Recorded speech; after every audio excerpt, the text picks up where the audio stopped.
Hey everybody, it's duckling hatching day. So this is our next video in the series for Muscovy ducks from start to finish, and we're looking at the day that they actually hatch. And so here we are. Muscovy ducks take a little bit longer than most ducks. They incubate for about 30 to 35 days. I believe it's closer to 35. And I think we're on day 34, and it might, it depends on the conditions and your duck or your incubator if you're using one. And so just that's the ballpark. And so here we are on day 34, and we have a duck here who is very broody, very upset at anyone coming near the nest, and so we will not disturb her any more than we need to. But basically, here's some things to know. Right off the bat, some of your ducks are not going to make it, and like with this duck in particular, she is so not tame or handleable that I didn't want to disturb her at all during her sitting, and so I like barely candled the eggs at all. And so I kind of assumed like some of them either were not fertile or would not develop, and that turned out to be true. And so out of 16, we got 13. Two of them, or the three that didn't hatch, actually have candled, and two of them like never developed. I think they looked kind of just like rotten eggs, and then the third looked like it went part way and then stopped. And so you might get to the point where some eggs have absolutely no breakage, like no pip, internal or external. I recommend candling any that don't hatch, just in case there's one that is just kind of behind schedule for some reason. And then sometimes the ducklings will try to hatch and then get stuck partway through. It's called shrink wrapping. And here in Denver, it's really, really dry. And so basically what happens is the inner membrane will dry out before the duckling gets out of the shell. And so it'll like dry out and shrink around them, and they'll be stuck. And so that's something you can help them with, but also if you miss the window, they can just die like that, which is unfortunate, but it does happen.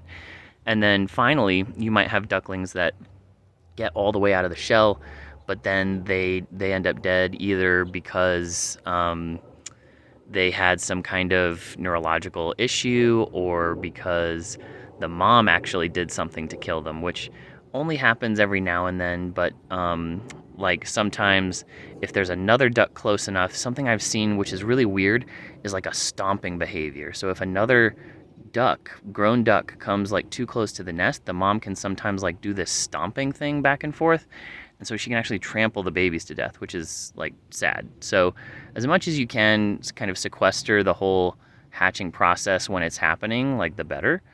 We got really lucky with timing this time. It happened like in the morning or early morning, so we were able to take some of the ducklings out that had looked nice and fluffy and ready to go, and then we sort of just let it continue on throughout the day, and then we took the rest out when they were nice and fluffy, and then we candled what was left. And this poor duck was a real trooper. She was she is not tame in almost any regard, in my opinion, and so she was just not happy with being near us and trying to protect her babies, and it was tough.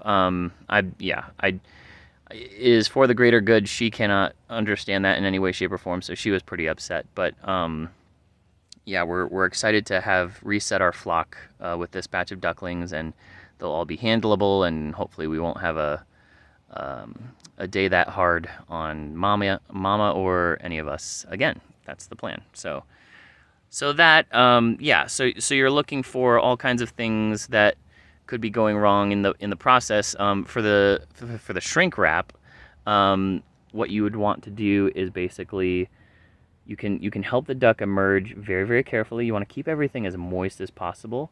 So have like a warm, wet paper towel nearby, and you kind of just dab everything gently so that it's moist again. And then you can like carefully remove pieces of shell away from the duckling. As soon as you see blood at all, you stop. You wait for it to heal. You can maybe work on another area, and then just see how much you can get off. It's also up to you whether or not you want to do nature versus nurture. Like if it doesn't happen on its own, you may not want those genetics in your flock. It's up to you. You make those choices for whatever suits you best. But you can assist ducklings in in the process of hatching if they are shrink wrapped. That is a thing that is done fairly often. Um, yeah, so then let's see, we talked about that.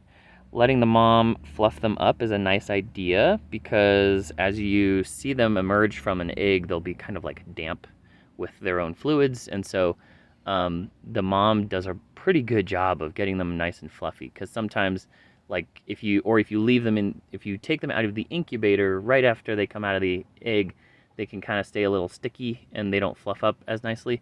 So my advice, leave them under the mom, leave them under the incubator until they're nice and fluffy and sort of alert. They will be tired, so they might be sleeping, but if they're nice and fluffy, then that's sort of my criteria for good to go there.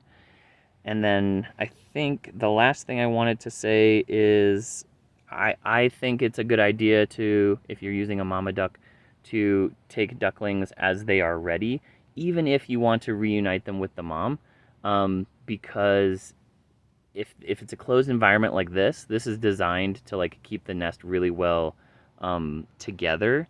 So there's like a little bit higher of a barrier there that you can see. It's like been raised up over the normal nesting box.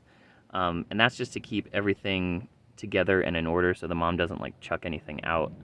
But the point is, if you take ducklings out as they come, then it's less likely that the mom ends up killing one by accident by doing the stomping thing, or it gets smothered or something like that, especially if you have a lot of eggs in there. So I recommend having somewhere like a brooder to bring your ducklings into momentarily as the others are hatching, and then you can bring them all back if you want to, or if you're going to raise them elsewhere, or you're doing a surrogate thing, or whatever you're doing. So that's sort of the basics on hatching and all the information that I can think of that's useful to share with you. Hatching takes a while, so like if you're candling eggs day to day, which I recommend, like in the last few days, like you're like, oh, I think it's gonna happen Friday. Start looking on Wednesday and Thursday for the external pip. It's like when they break through the shell, and you just see this tiny little break in the shell. That's the duckling actually emerging. And they emerge internally before that. So if you candle it and you see a duckling actually moving around in there, you're within 48 hours. Because once they internal pip, I think it's 12 to 24 hours, they external pip, and then it's another 24 hours to actually get out. Because they pip, they can actually start breathing, and then once they're breathing, they're going to zip around the entire egg and kind of chisel it away, and then the top of the egg pops off and they shoot out of there. So yeah, I would say start candling a few days before you think it's going to happen, and or just pay attention to the eggs every day, just so that you can catch this before it all happens. And then you're like, I wasn't able to do what I wanted to do to help things go smoother or whatever. So yes, that is. I think that's all about hatching. Hopefully that was helpful. Let me know if you have any questions, and I will respond. Thanks.